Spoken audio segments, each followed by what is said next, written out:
Welcome to પહેલી માહિતી. ગુજરાત જાહેર સેવા આયોગ ડીવાયએસઓની મુખ્ય પરીક્ષાનું સમયપત્રક જાહેર. વધુ માહિતી માટે વિડીયોના અંત સુધી બન્યા રહો. ડીવાયએસઓ નાયબ સેક્શન અધિકારી અને નાયબ મામલતદાર વર્ગ 3 જાહેર ક્રમાંક 42/2023-24 મુખ્ય લેખિત પરીક્ષા માટે સફળ થયેલ ઉમેદવારો માટે નાયબ સેક્શન અધિકારી અને નાયબ મામલતદાર વર્ગ 3ની જગ્યાઓ પર ભરતી કરવા માટે આયોગ દ્વારા પ્રસિદ્ધ કરવામાં આવેલ જાહેર ક્રમાંક 42/2023-24 માટે તારીખ 15/10/2023 રોજ યોજાયેલ પ્રાથમિક કસોટીનું પરિણામ જે 18/3/2024 રોજ પ્રસિદ્ધ કરવામાં આવ્યું છે, જેમાં કુલ 3,342 ઉમેદવારોને મુખ્ય પરીક્ષા માટે કામચલાઉ સફળ જાહેર કરવામાં આવેલ છે. સદર જાહેરાત માટે મુખ્ય લેખિત પરીક્ષા નીચે દર્શાવેલ કાર્યક્રમ મુજબ સંભવત ગાંધીનગર, અમદાવાદ ખાતે યોજાશે. બરાબર, ડીવાયએસઓ નું જે ટાઈમ ટેબલ છે આવી ગયું છે.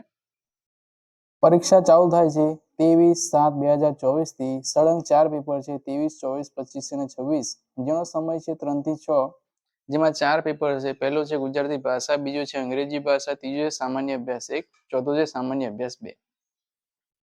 હવે આ રીતની વધુ માહિતી માટે આ યુટ્યુબ ચેનલ સાથે બન્યા રહો અને યુટ્યુબ ચેનલને સબસ્ક્રાઇબ કરવાનું ભૂલતા નહીં.